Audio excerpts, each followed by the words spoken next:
Good evening, 9:47 p.m. Eastern Standard Time. I'm XRP Future Millionaire, and we need to discuss the charts. At the end of this technical analysis on XRP, I may even go into Bitcoin a little bit here. I'm going to show you something that Bloomberg put out, and it's going to discuss what's going to happen on Friday with the Fed meeting. It has some very key information that I think you'll appreciate, and it's done in a way that you'll be able to understand.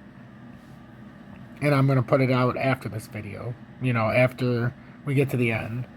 So make sure to hit that like button, turn that bell notification to all, and share this. I would really appreciate it. I would like to thank John Gates for joining Tom's Army and breaking a very ugly streak of 23 days without a new member. So I really appreciate that, Mr. Gates. We have 213 members of Tom's Army, so I appreciate each and every one of you that's in Tom's Army as you allow me to put this content out for free and allow me to be able to do it on YouTube and not have to look elsewhere for the time being. But now let's get into XRP. XRP, as we know, fell out of the short-term ascending triangle pattern. We are within a multi-layer ascending triangle pattern. So if you have not watched this program before, we broke out of this and we came to the mid-tier ascending triangle. We had to break 33.26 and hold it in order to push down to the next support level of 32.05 approximately. We need to break out of this area, which is down at 28.64, to push down to the grand pattern, but it breaks down quite a bit. So the major support we must break is down here at 32 cent area. We failed to break the uptrend, that is the short-term uptrend, and it was a very key part of the uptrend because this would verify an inverted head and shoulders if we don't break this support, which happens to be at the uptrend. So it is in our best interest, if we don't want to lollygag around here and have to go back up and back test at minimum the ascending triangle breakdown, which we don't always, but oftentimes, if you don't break the structure, you'll come back up and back test the short-term pattern break. Either the breakdown or the break up area. In this case, we broke down, so a back test would be a little bit of a pump.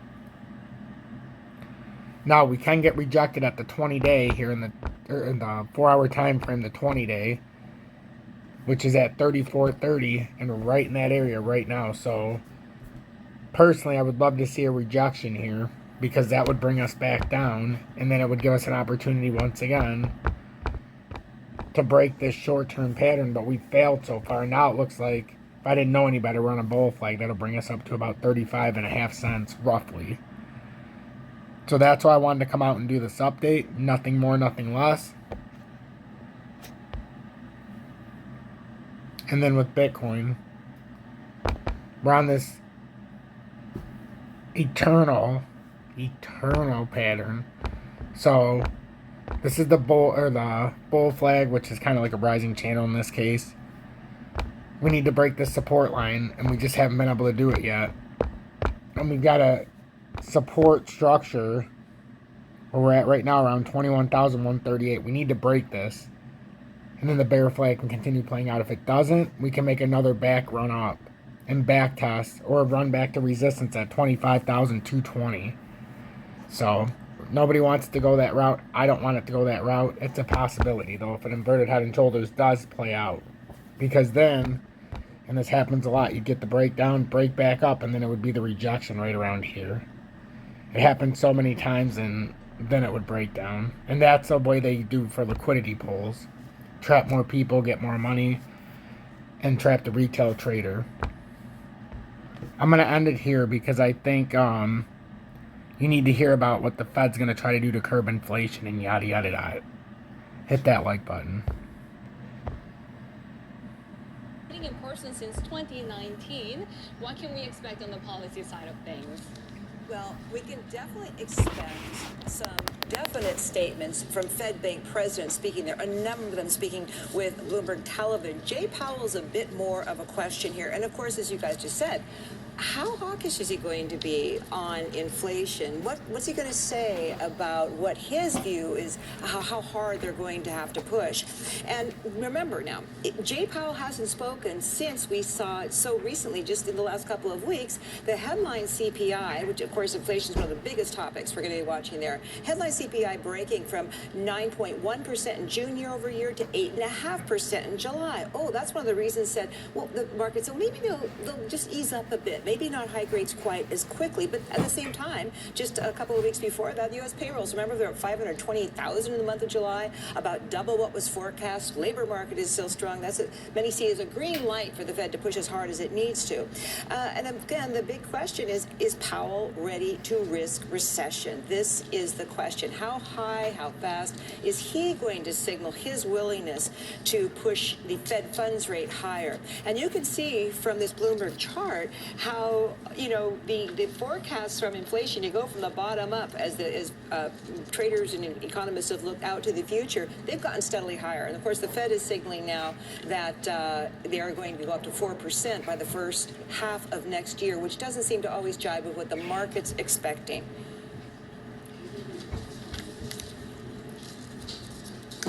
Kathleen, in the meantime, what are we hearing from some other Fed speakers? Well, let's start with the latest speaker on Friday. Tom Barkin was president of the Richmond Fed, and he said that, you can see, let's read exactly what he said. We're committed to bringing down inflation to the 2% target. We'll do what it takes to get there. There's a path to getting inflation under control. I guess he means, you got to raise rates maybe aggressively, but a recession could happen in the process. Other Fed officials have said the same kind of thing just really in the last month. Now, Jay Powell is not going to signal 50 or 75 basis points. There's no Q&A here. In fact, this isn't even public.